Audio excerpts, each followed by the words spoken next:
अब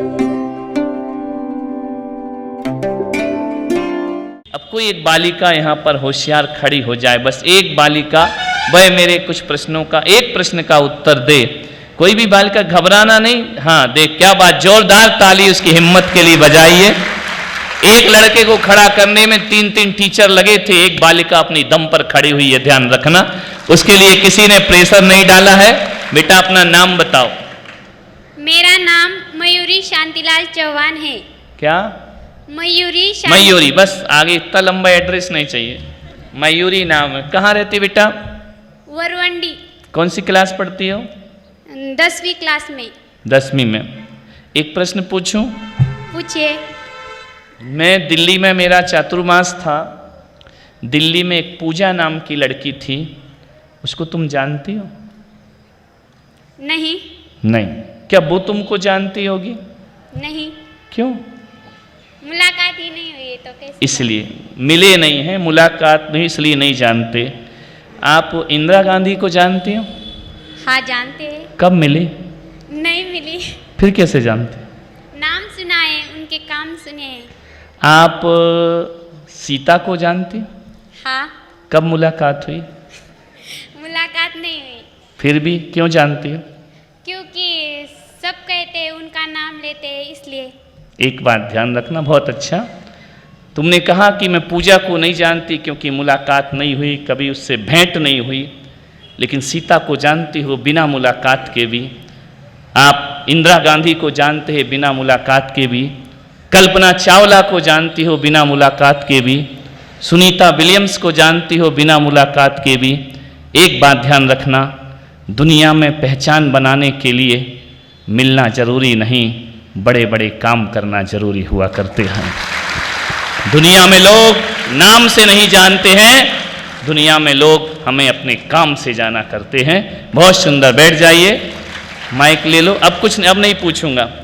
अब ये मत सोचना कि हमारे अध्यापक से भी कुछ पूछ लो, टीचर से भी कुछ पूछो, नहीं, उनसे नहीं पूछूंगा, वो तो तुमसे रोज पूछते हैं। मैं इतना ही निवेदन करना चाहता हूँ। 2 बातें मैंने आपको समझा दी कि आदमी जन्म से नहीं, आदमी कर्म से महान होता है। और दूसरी बात मैंने आपको समझाई कि दुनिया हमें नाम से नहीं, हमारे काम से जाना करती है। आप कैसे काम करते हैं वैसा आपका दुनिया में नाम हुआ करता है। अरे नाम महावीर रखने से कोई महावीर नहीं हो जाता है। नाम राम कृष्ण बुद्ध रखने से कोई राम कृष्ण बुद्ध नहीं हो जाता है। अरे इनकी जैसी ऊंचाइयां पाना है तो इनके जैसे ऊंचे ऊंचे काम भी हमें अपने जीवन में करना होंगे। और एक बात याद रखना, मैं आपसे इतना ही निवेदन करने जा रहा हूं, एक ही बात मैं आपको समझा करके जा रहा हूं। समझ सको तो इन 2 बातों में मेरा प्रवचन समाप्त हो चुका है।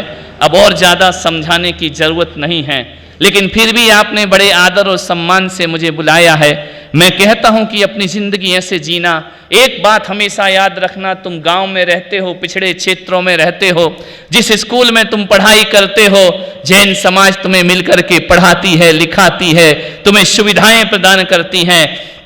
एक बात अपने जीवन में गांठ बना लेना, लोग कहते हैं कि बेहतरीन स्कूल में पढ़ने से जीवन बेहतरीन होता है। मैं ऐसा नहीं मानता हूं। बेहतरीन स्कूल वो नहीं होता जिसका भवन बहुत सुंदर होता है। बेहतरीन स्कूल वो नहीं होता जिसका फर्नीचर बहुत अच्छा होता है। अरे बेहतरीन स्कूल तो वो होता है जहां पढ़ाई अच्छी हुआ करती है। ध्यान रखिए, जहां पढ़ा जाता है उससे अच्छा कोई स्कूल नहीं होता है। बिल्डिंग कितनी भी सुंदर बना लो, पढ़ाई घटिया हो तो उस स्कूल की कोई कीमत नहीं रहा करती है। और कितना भी महंगा फर्नीचर लगा लो और पढ़ाई में मन ना लगे तो फर्नीचर हमें रिजल्ट नहीं दिया करता है। आपसे निवेदन कर रहा हूं, आपसे इतना ही कहना चाहता हूं, स्कूल अच्छा मत ढूंढो, अपनी जिंदगी अच्छी बनाओ। ध्यान रखना, जिन्हें नंबर पाना है, जिन्हें ऊंचाइयां पाना है ना, वो सरकारी स्कूल में पढ़कर भी लाल बहादुर शास्त्री बनकर के खड़े हो जाया करते हैं। और जिन्हें जीवन में कुछ नहीं बनना है, करोड़ों रुपए भी माँ बाप का खर्च कराते हैं और जिंदगी में कुछ बन नहीं पाते हैं। एक बात याद रखना, स्कूल अच्छा होने से जीवन अच्छा नहीं होता है, हमारी पढ़ाई अच्छी होने से हमारा जीवन अच्छा हुआ करता है। और आपसे मैं एक ही निवेदन करने जा रहा हूं कि एक विशेष आपसे मैं बात कहने जा रहा हूं, एक निवेदन आपसे बड़ी विनम्रता के साथ कर रहा हूं। तुम माँ बाप के अरमान हो, तुम भारत के भविष्य हो, एक बात ध्यान रखना, तुम यदि पढ़ रहे हो लिख रहे हो तो माँ बाप अपने अरमानों का गला काट करके तुम्हें पढ़ाया करते हैं, और जितना अच्छी सुविधा वो अपने लिए नहीं लेते, हर माँ बाप उससे ज्यादा साधन अपने बच्चों को देने का प्रयास किया करते हैं। वह तुम्हें पढ़ाना चाहते हैं, वह तुम्हें लिखाना चाहते हैं। एक बात याद रखना, हर माँ बाप का सपना होता है कि मेरा बच्चा अच्छा डॉक्टर बने, हर माँ बाप का सपना होता है मेरी बेटी पढ़ लिख करके बहुत बड़ी इंजीनियर बने, हर माँ बाप का सपना होता है मेरे बच्चे पढ़ लिख करके वकील बने, ऊंचाइयों को प्राप्त करें, आईएएस बने, आईपीएस बने, हर माँ बाप सपना देखा करते हैं। हर माँ बाप सपना देखते हैं कि मेरा बच्चा बहुत बड़ा बिजनेसमैन बनना चाहिए, हर माँ बाप का एक सपना होता है अपने बच्चों को लेकर। लेकिन मैंने आज तुम्हें यहां इसलिए बुलाया है, इसलिए यहां बिठाया है